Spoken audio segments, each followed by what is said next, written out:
Lucy turned onto her right side and sighed. Ugh, I dreamed about my parents again. Dawn was breaking outside, but with a couple of hours before the alarm's insistent chirp, she could doze a bit more. Sleep wouldn't come, though. The dream felt so vivid. Her parents seemed to have truly been there, sitting at their big dining table, talking heart to heart. That'll never happen again, she thought with a pang of longing. Her parents died when she was barely 15. First, an incurable illness took her mom. Then her dad, unable to cope, spiraled into alcoholism, losing touch with reality. His addiction killed him. After their deaths, Lucy stayed with her grandma, her dad's mother. Having outlived her son and older daughter, Grandma rarely spoke, only muttering to herself all day and quietly crying. Lucy, needing support herself, tried hard to comfort her, helped with chores, even learned to cook. But Grandma never smiled again. Lucy sat up in bed. What's the point of lying here if I can't sleep? She thought. She quietly got ready for work, ate breakfast, and left. Soon, the commuter train would take her to the city. Miss, end of the line. Please exit the car. The conductor's voice snapped her out of her reverie. Lucy jolted and sprang up. The train car was nearly empty, so she joined the long line forming at the stairs to the railway bridge. Wow, I zoned out, she thought, recalling her dream. What does it mean when the dead visit you? Are they trying to say something or warn me? With these thoughts, she reached the hospital where she worked as an orderly. Hey girls, what's up? Any news on the floor? She asked her coworkers cheerfully. One, Vicky, had finished her shift and gave Lucy a quick peck before flitting off. The other, Nina, grumbled, Same old. The head nurse is in a mood again, storming around, checking windowsills with a white cloth. They brought in a new grandma to intensive care, found her on the street, ambulance case, still unconscious, maybe a heart attack, maybe worse. No one knows. No family's shown up, so keep an eye out. They told everyone to watch her. Got it. All right, as usual. You go right, I'll go left. The colleagues split down the long corridor and started morning cleaning. Lucy was assigned the intensive care unit, so she first checked on the grandma Nina mentioned. The old woman was hooked to life support machines but looked nearly dead. Pale skin, bluish lips, sunken eyelids, like a morgue resident. Lucy shuddered. Please don't die on my shift, and stepped closer. Thankfully, the grandma was alive, though her heart activity seemed to be recovering slowly. Lucy was about to leave when a faint, elderly voice croaked, Iris, Sam, Leo. The grandma stared at her with unseeing eyes, calling out names. Hello? Lucy approached. I'll get a doctor. Where are my kids? The patient asked, trying to look around. I don't know. Sorry, I'm just an orderly. Lucy dashed to the nurse's station. She's awake! Both nurses sprang into action. One ran to fetch a doctor, the other to the patient's room. Lucy saw the grandma again that evening while mopping the wards before bedtime. The woman looked at her with clear eyes and asked her name. When Lucy introduced herself, the patient sighed. Lucy, that was my youngest daughter's name. She began to sob. Lucy panicked. You can't do that. She ran for the nurses again. She overheard the nurses pleading with the grandma not to cry, trying to calm her. But she kept repeating, Where are my kids?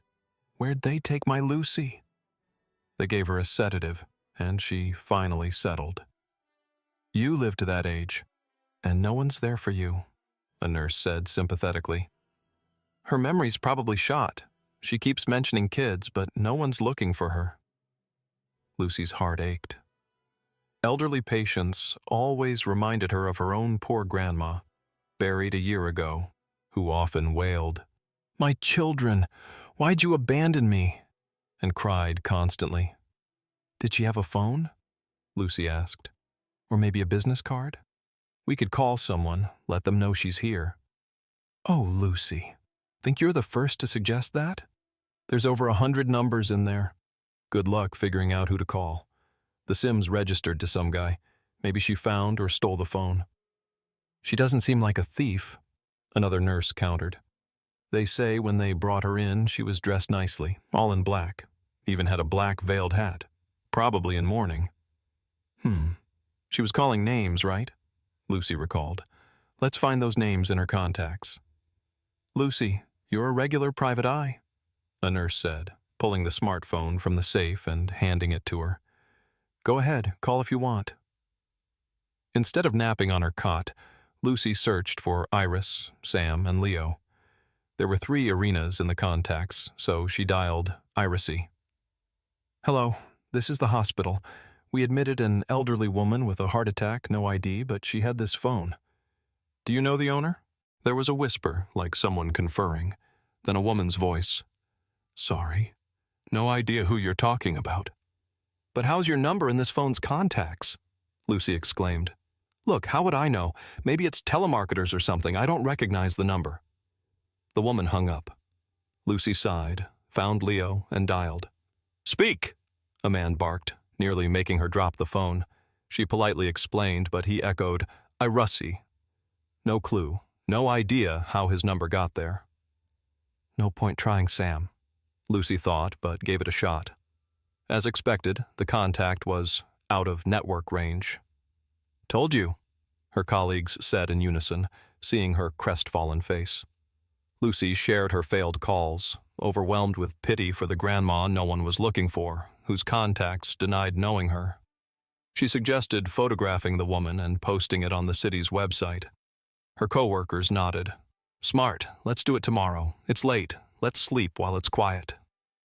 The nurses retreated to their station. Her partner took the orderly room cot, and Lucy got the corridor sofa. But she checked on the patient again. Not sleeping? She asked softly, entering the dim room. No, Lucy dear, I can't. The grandma replied quietly, sighing. Odd, she remembers my name, Lucy thought. Maybe her mind's fine. Sorry, do you remember your age, name, surname, patronymic? She asked. I do. Olga Vasilyevna Krichetova, 88. The grandma answered. Passport? Health insurance? Of course, and not the basic kind. Bank issued, she said confidently. Olga Vasilyevna, that's great. No one knows who you are or where you're from, Lucy beamed. Do you remember how you ended up here? Olga frowned, straining. We were burying my Lucy, my youngest daughter. Only 45, she sniffled. Car crash in a coma for so long, then gone. Lucy feared another breakdown, but Olga continued. I refused to ride in the car behind the coffin. I said, doesn't my daughter deserve a proper send-off? The other kids got out too, followed me. Leo held my arm. Near the cemetery, my heart seized. I told him, Leo, I'm not well. He sat me in the car. I saw the procession move on, but our car stayed put. I shouted, Where are you going? Won't you let me say goodbye? Then I blacked out. How I ended up on a street bench where the ambulance found me, I don't know. Lucy clutched her head. What's going on? Did Olga's kids abandon her during a heart attack and now pretend they don't know her? Is that possible? But Olga explained. They were mad at me. I wanted to leave most of my estate to Lucy. She was alone, no one to care for her. Such a kind, gentle girl. The older ones. Oh, why this misery? Like strangers, only after money. How could they? Lucy couldn't hold back. You're their mother. That's how it is. Raised counting cash, my late husband's doing, God rest him. Always said, no need for poetry, literature, or classical music. Teach them business smarts. Well, he raised them business savvy, all right. They sent their kids abroad, so I barely have grandkids. They fight, divvy up assets. They hated Lucy for being different. Their dad died when she was 5, so I raised her like my parents raised me. She was my joy. Now I'm alive and my Lucy's gone." Olga broke down, and Lucy instinctively hugged her. "Olga Vasilievna, please don't cry. It's dangerous." The patient nodded, wiping her tears. "Thank you, Lucy. You're a kind soul, rare these days." For her next shift, Lucy packed a care package for Olga: light chicken broth with croutons, cottage cheese soufflé, foil-baked potatoes, and dried fruit compote. She'd checked with the nurses about safe foods. Seeing the homemade meal, Olga teared up. "Lucy, why go to such trouble? You don't seem well off." "Not rich, Olga Vasilievna, but I'm fine, and I've got no one else to care for." Seeing Lucy's saddened face, Olga thanked her warmly and ate. That evening, Lucy brought a just-boiled electric kettle and suggested tea. Over it she shared her life, her beloved parents and grandma, lost almost at once. "Rough fate," Olga said, patting her hand. "But for enduring without complaint, I believe fate will reward you," she said firmly. Soon it was time for Olga's discharge. Her doctor insisted she needed rest and care, that family should take her, but they never contacted her. Their phones were all out of range, and Olga couldn't reach them. On discharge day, Lucy was ending her shift. Learning the kids wouldn't pick up Olga, she visited her. "Where to now, Olga Vasilievna?" "I've got an apartment in the city, Lucy, dear. I'll go there," Olga said, trying to sound calm. "But you need help. The doctor said mostly bed rest, no stress, no physical strain." "I know, sweetheart. I'll manage," Olga said, hugging her goodbye. "Thank you for everything." Lucy voiced what she'd been mulling over. "Olga Vasilievna, I don't care what you say. I want you to stay with me. It's risky alone. My house is outside the city, my parents. But it's spacious, cozy. I live alone. The air's so fresh. I think you'll like it." Olga tried to refuse, but Lucy wouldn't hear it. "I'm not saying forever. Just until you're fully recovered." Olga agreed. Lucy called a taxi, and they reached her place quickly. "What a paradise," Olga gasped, entering the shady courtyard, hearing a chorus of birds in the garden. "Concerts like this from early spring to fall." Lucy smiled, thrilled to have another soul in her home. She settled Olga in the brightest room, overlooking nearby fields. Olga couldn't stop gazing out. "Lucy, it's so beautiful, so simple, yet so pleasing. Don't forget, Olga Vasilievna, you're supposed to rest most of the day," Lucy reminded. "No standing by the window too long. Lie down, read. We've got lots of books." Lucy was glad she'd invited Olga, now hurrying home after work with treats for her. A month later, as it grew chilly, Lucy bought Olga a cozy warm robe, eager to see her joy. But nearing home, she froze. A fancy foreign car stood by her closed gate. Did their conscience finally kick in? She thought. But how'd they find me? Maybe the hospital gave my address. She hesitated to enter. Who knows what these heirs are like or what they're planning? A chilling thought hit. What if they're here to finish her off? They only want her inheritance. Grabbing a shovel by the porch, Lucy charged inside. Bursting into Olga's room, she saw Olga on the bed, a stranger leaning over her, and shouted, "Freeze!" The man turned, startled, fumbling his glasses. "I'm frozen." "Who are you? What are you doing?" Lucy demanded loudly, raising the shovel as if to swing, hoping neighbors would hear and help. The man recovered quickly, handing her a card. "Here, I'm here at Olga Vasilievna's request." Her hands shook as she read, "Michael S. Milenkov, attorney, legal consultant, notary." She looked up. "What's wrong with her?" Michael sighed heavily. "I'm afraid it's a second heart attack." "What? Why are you standing there? Why no ambulance?" Lucy dialed emergency, but her phone beeped and died. "Of course it dies now," she cried, desperate. "Here." Michael offered his phone. "But I think it's too late," he said, voice low. "We just finished business." Olga signed the papers, smiled, and said, "Now I'm at peace." She lay down, closed her eyes. I thought she was tired and kept organizing documents. Then I realized something was wrong. Checked her pulse. Nothing. Then you came. Lucy shouted to the dispatcher, "Please, hurry." She called softly, "Olga Vasilievna." No response. "How?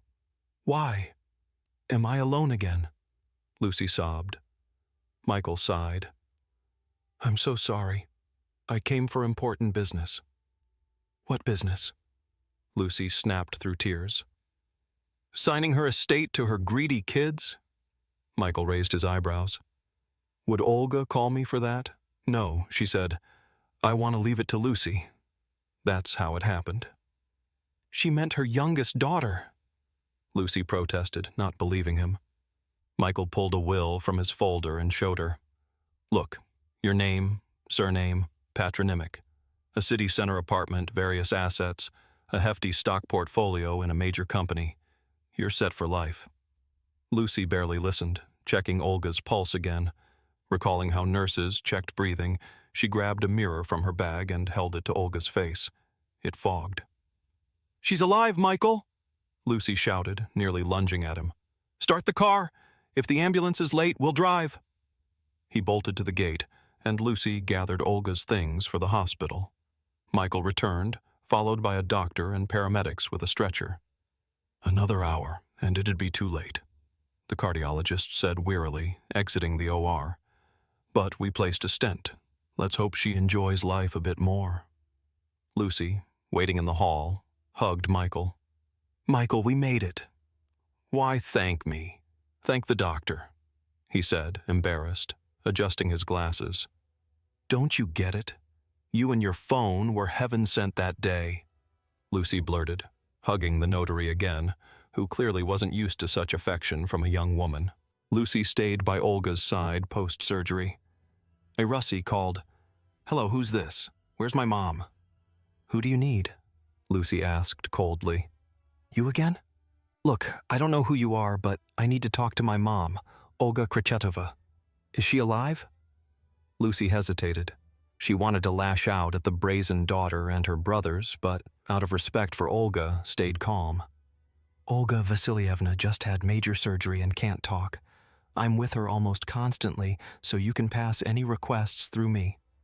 The woman huffed. "No need to pass anything."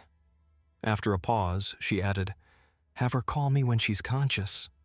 "No way," Lucy thought as Russie hung up. "So you can give her a third heart attack?" She consulted Michael, the only person she knew Olga trusted. "Michael, Russie called. Demands Olga call her when she wakes." "How dare she?"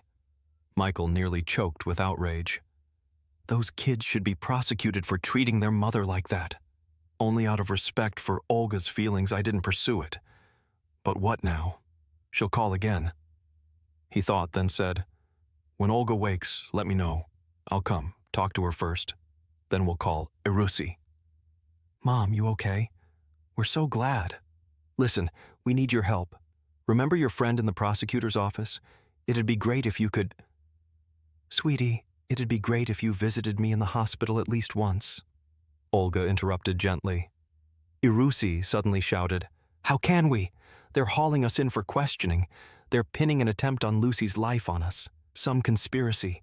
The investigator's relentless, says he cracked our mechanic." Russie stopped, silent. "Iris, what are you saying?" Olga stammered. "Did you really—" "God, why am I surprised? You left me, your mother, on the street. I forgave you for that. But for Lucy? No. If you did this, I'll pray you all get the maximum punishment." Soon Michael visited Lucy's shift to report that Olga's children were convicted on multiple charges. Their hired mechanic had sabotaged the crash that killed their youngest sister, earning them each a deserved sentence. Olga took the news with remarkable strength. asking only not to be pitied or comforted. Lucy was so distraught she nearly fell ill. Michael spoke up. "Believe me, Lucy, Olga's a tough, strong woman. She couldn't have been married to one of the city's richest men otherwise. I didn't know him, but I worked with him. Please, don't worry. Take care of yourself." He said the last part so gently that Lucy looked into his eyes, surprised. She'd thought him dry and dull, but now saw an intriguing man in his 40s. "He's kind of handsome," she thought. "Nice, kind eyes." Realizing she was staring, she looked away. Michael gave a slight bow and left. 3 years later, Michael and Lucy drove to their country house for the weekend with Olga and their 2 young kids. Michael started the grill, while Lucy and Olga took the children by the hands for a garden stroll. "Look, winter apples are ripe. Time to pick," Olga said to Teddy, Lucy and Michael's older son. "Grandma, hold me up and I'll pick them," the boy suggested. "Oh, my clever grandson," Olga said, touched. "I'd lift you, but Mama Lucy won't let me. She's worried my heart might act up." "No way," Lucy smiled. "You and Sophie sit on the bench. Teddy and I will harvest." Olga sat, and the 1-year-old snuggled beside her, wrapping her chubby arms around her. "Graham, I love you," she babbled, and Olga glowed with joy. For 3 years, she'd lived with her new family, loved and cared for like their own. Fate sometimes brings strange surprises. In life's darkest moments, it sends people who become true family, not by blood, but by spirit. Then it doesn't matter if you're related. What matters is the warmth and light you share. If you enjoyed this story, like and subscribe to my channel. Don't forget to hit the bell to catch new stories.